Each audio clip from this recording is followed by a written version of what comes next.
Hello, Alex here, and today I want to talk a little bit about CoCoFest, CoCoFest 31 here, which is the 2023 edition, and just the show, what it was like to experience it.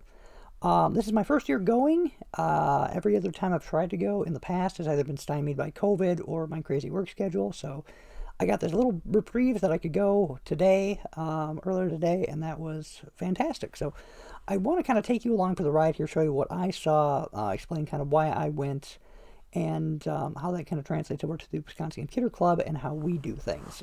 It was a really enlightening and encouraging experience all around. And I guess we'll just dive right on in here. I've got a whole bunch of photos to share with you, so I'll just rock and roll from the top here. For starters, this is a really old show. CoCoFest has been around, like I say, this is the 31st one. They've endured it all, and it's really held together by this rock solid community. The CoCo community is incredible. Their people are they're awesomely knowledgeable, and it seems like everybody knows everybody, which is really kind of cool. And I mean, maybe that's just because they've been doing these shows for so many years all together. But it was cool because even going in here, even with this many people there, it seemed like it was a big gathering of friends, and that was nice. But it was, for a show this old that has endured this long, it's really encouraging that these things can continue to kind of thrive and kind of naturally expand and grow into these fixtures within the retro tech communities. Well, the retro tech community as a whole, really, because CoCoFest is, well, it's tailored more towards the TRS-80 and all that kind of stuff. It is, of course, still a fixture of kind of the community. Knowing that there are still groups out here doing stuff like this is really, really cool. As for the show itself, the venue wasn't huge, but that really kind of worked for it. It felt like, I mean, it didn't feel cramped or anything. It wasn't like, some of the venues or events I've been to in the past where it seemed kind of almost overcrowded by either vendors or, visitors or whatever it happens to be. In this case, it was a pretty good balance. They had, I think, just about enough room for everybody to kind of comfortably get around and see everything, and for all the vendors and dealers and exhibitors to set up and do their thing. And I felt it was a good place to be. The venue was very easy to get to.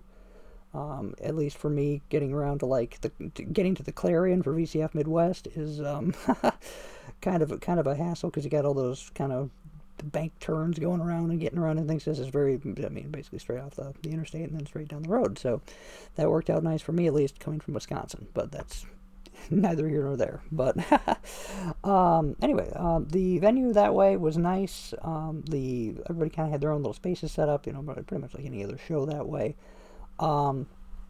My real goal for going down here was I wanted to see kind of how they did things, because like I say, I've never been to the CoCoFest before. I really liked going to some of the other shows to see how other people do things, so that I can make the WCC shows better, by trying to kind of glean experience from people who already know what they're doing, and these guys have a ton of experience. So it was really reassuring to go into something like this and see how everything was set up, and kind of talk to the organizers a little bit and how they put everything together, and to work through their process for doing it, and find out that most of the things that they're doing really, really well are similar, if not identical, to the things that we're already doing at the WCC, which is that, they've got a process for securing venues, they have a process for doing exhibits, they have all these kind of things, and we're all pretty much doing that. And then they had suggestions on how we can do things better for the WCC, and I was really thankful for that insight, and that'll be applied as we move forward, I'm hoping, so we can kind of create some more opportunities to integrate and work with each other and really make this organization work for everyone to the absolute utmost that it can.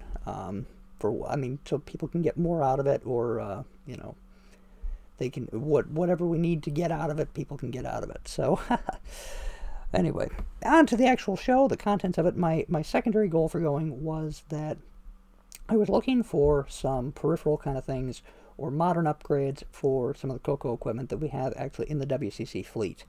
I got a TRS-80 CoCo 1 from a couple in Wausau, before COVID, a long time ago. And that, of course, is pretty much bare bones. I've got, I think, 2 cartridges for it. The games aren't very fun. I've got a joystick for it that kind of works. And I was just like, okay, I want to see if there's anything here that's really, really kind of cool.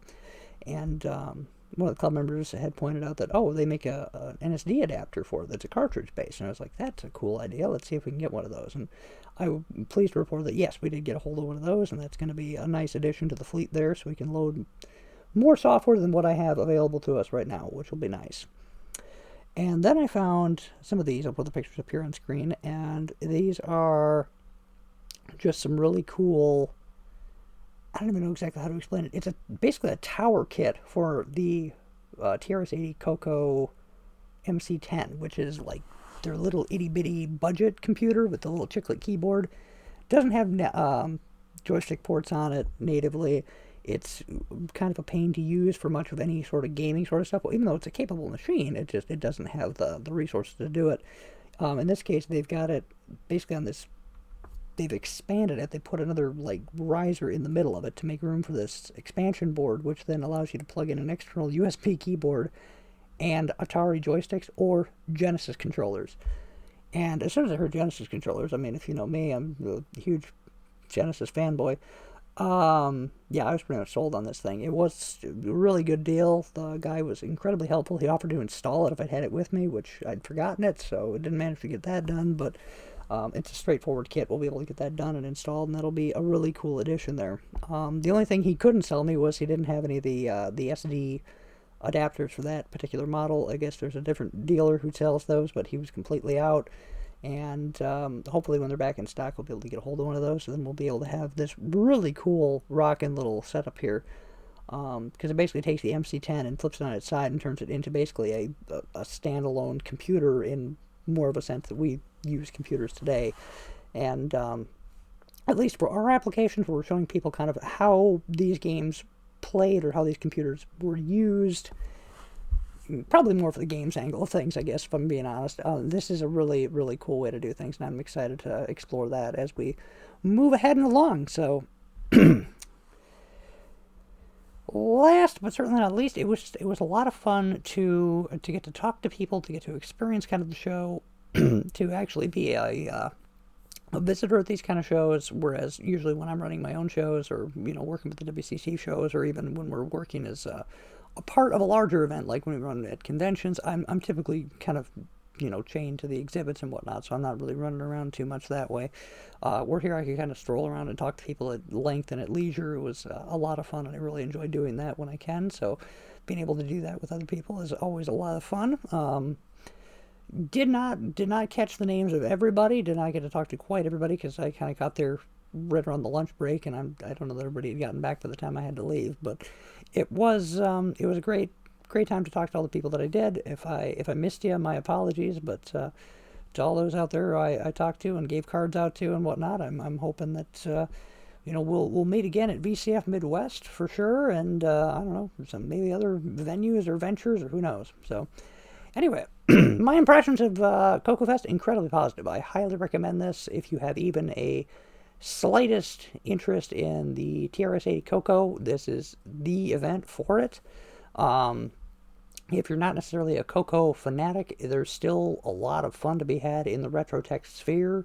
I mean, a lot of the games were ported from other platforms and other devices, and I don't want to say it was exclusively CoCo stuff here either. They had a Nabu set up, they had a couple other machines.